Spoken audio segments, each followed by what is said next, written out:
Assalamualaikum warahmatullahi wabarakatuh. Subhanal khair, kaifa halukum? Mana kabarnya anak-anak kelas 5? Semoga kita selalu dalam keadaan sehat walafiat, ya, jauhkan dari segala penyakit dan mara bahaya. Amin ya rabbal alamin. Baik anak-anak, pada kesempatan kali ini sebelum kita mulai, mari bersama-sama kita baca basmalah. Bismillahirrahmanirrahim. Oke. Pada kesempatan kali ini kita akan masuk ke materi pertama di semester 2, yaitu tentang fasilitas penunjang transportasi di Jakarta. Oke, langsung saja. Mengenal fasilitas umum di Jakarta. Untuk setiap hari kita melakukan kegiatan. Ya, kegiatan itu dapat dilakukan di satu tempat atau di banyak tempat. Oleh karena itu, beberapa orang juga pergian ke tempat lain dan memerlukan alat transportasi untuk dapat mencapainya. Setiap alat transportasi memiliki tempat untuk menaikkan dan menurunkan penumpang. Untuk itu, dibangunlah fasilitas umum penunjang transportasi. Fasilitas umum penunjang transportasi yang dibangun di Jakarta antara lain ada terminal, kemudian ada stasiun, bandara, dan pelabuhan. Oke, kan kita bahas satu persatu ya. Yang pertama yaitu terminal.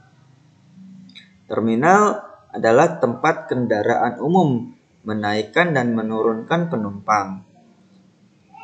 Biasanya terminal ini dalamnya angkutan umum darat ya, yang biasanya bus, angkot, angkutan umum, dan lain sebagainya. Terminal juga merupakan tempat berpindahnya penumpang yang ingin meneruskan perjalanan ke tempat lain menggunakan transportasi lain atau istilahnya transit ya. Jadi misalnya kamu hendak ke suatu tempat, misal ke tempat jauh nih, untuk kamu naik bus. Misal dari sini ke Banten, ya kan? Kamu naik bus, nah kemudian setelah sampai ke terminal, berhenti di terminal, kamu baru naik transportasi lain seperti angkot atau ojek atau misalnya bajai, beca, dan lain sebagainya. Beberapa terminal di Jakarta antara lain terminal Blok M, terminal Pasar Minggu, terminal Kampung Rambutan, dan lain-lain. Terminal berfungsi sebagai tempat menunggu penumpang. Fasilitas di terminal antara lain ada tempat parkir, ada ruang tunggu, loket, kantor terminal, ruang informasi, menara pengawas, toilet, kios, dan kantin. Nah, tempat parkir di sini tentu pasti ada ya. Tempat parkir untuk transportasi lain atau untuk bus itu sendiri. Biasanya ada bus, kemudian ada mikrolet ya di terminal itu. Ada ruang tunggu tentunya untuk para penumpang. Ada loket untuk membeli karcis. Ada kantor terminalnya, ada ruang informasi, dan lain sebagainya. Nah, ini seperti gambar sini ya. Ini contoh terminal. Jadi emang biasanya untuk terminal-terminal yang besar itu diisi oleh tadi bus ya kan. Kemudian nanti di sekitarnya juga biasanya ada angkutan umum yang lain. Karena memang seperti ojek dan angkutan umum, angkot itu sangat sering sekali mangkal di sekitar terminal. Karena mencari penumpang di sini ya lumayan mudah ya, sering ditemukan. Jadi nunggu penumpang yang turun, biasanya dari sini mereka juga akan meneruskan perjalanan ke tempat lain. Nah, di sini jadi oleh karena itu banyak ojek dan angkutan umum atau angkot ya. Selanjutnya kita ke stasiun. Ya, stasiun adalah tempat pemberangkatan dan pemberhentian penumpang kereta. Nah, kalau tadi kan bus ya kan, angkot, ada mikrolet. Nah, kalau yang stasiun itu kereta. Untuk terminal dan stasiun mungkin sudah tidak asing ya, sering. Jadi di antara kita pertama mungkin yang sering ada terminal, kemudian ada juga stasiun. Di Jakarta ada dua jenis stasiun, yaitu stasiun jarak jauh atau antar provinsi dan stasiun untuk KRL atau kereta rangkaian listrik. Fungsi stasiun adalah untuk menaikkan dan menurunkan penumpang kereta, bisa orang ataupun barang. Jadi di kereta itu tidak hanya orang atau kita, tapi ada juga mungkin kamu pernah lihat di kereta itu gerbongnya khusus, jadi gerbong khusus barang, ya, bukan gerbong khusus penumpang. Kalau gerbong untuk penumpang, gerbong itu badan kereta, ya, badan kereta itu isinya kalau orang itu berarti gerbong untuk penumpang, nah, seperti kita untuk orang. Tapi kalau gerbong untuk barang itu lain lagi biasanya, ya, bentuknya kotak atau bahkan bisa jadi bentuknya hanya lurus saja. Baru situ taruh barang-barang, ya.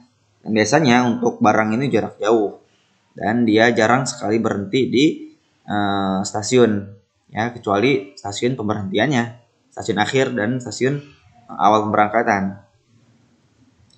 Stasiun terprovinsi antara lain di Stasiun Pasar Senen dan Gambir. Nah, jadi di sini biasanya untuk stasiun yang dua ini dia lebih besar, ya, lebih besar, kemudian lebih banyak juga relnya, karena ini melayani perjalanan antar provinsi, ya. Untuk KRL yang kereta rangkaian listrik itu hanya melayani di daerah tertentu saja, ya, misal yang biasa Ustadz naik ya di Rangkas, ya.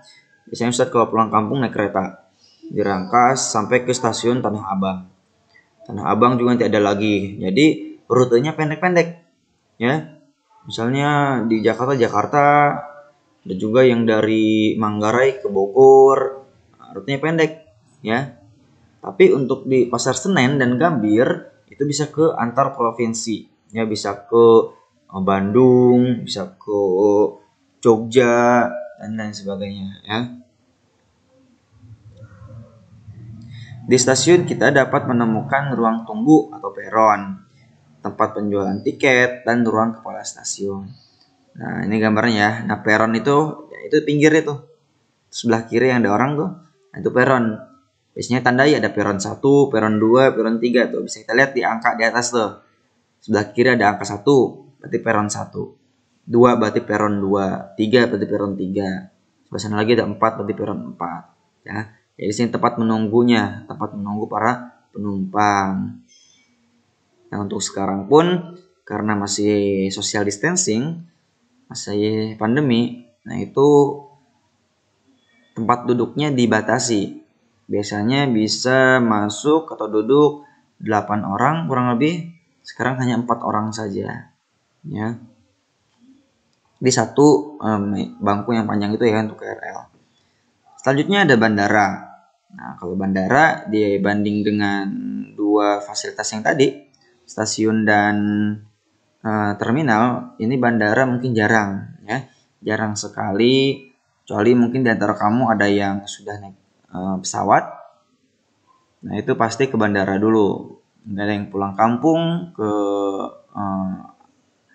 Pulau Sumatera mungkin atau Kalimantan, keluar pulau, ya, keluar daerah, atau mungkin ada yang pernah ke luar negeri dan lain sebagainya. Di bandara atau bandara udara adalah tempat yang digunakan pesawat untuk mendarat, lepas landas, menaikkan dan menurunkan penumpang, serta bongkar muat barang. Jadi selain orang pun sama seperti kereta, ya, pesawat juga ada pesawat barang, khusus untuk barang. Bandara melayani penerbangan rute internasional dan domestik. Jakarta ada Bandara Halim Perdana Kusuma di Jakarta Timur dan ada Bandara Soekarno-Hatta di Cengkareng, Banten. Fasilitasnya antara lain landas pacu, apron, tempat parkir pesawat, air traffic controller atau menara pantau, unit penanggulangan kecelakaan, dan tempat pengisian bahan bakar pesawat. Nah, jadi pesawat bukan di pom bensin, ya, udah ada tempatnya khusus di bandara. Jadi sama untuk Bandara Halim Perdana Kusuma yang di Jaktim itu dia melayani rute domestik, ya, rute di daerah ke kota-kota dalam negeri dan juga jamaah haji untuk di Halim, ya. Dan untuk di Bandara Soekarno-Hatta dia bisa luar negeri, kemudian bisa juga dalam negeri. Nah, ini ya fasilitasnya bisa kamu lihat. Selanjutnya, nah ini gambarnya. Gambar bandara. Nah, luas sekali ya, untuk bandara ini yang paling luas. Ada yang terakhir yaitu pelabuhan. Nah, pelabuhan juga termasuk yang jarang kita naiki ya, dibanding terminal dan stasiun. Ya, pelabuhan jarang.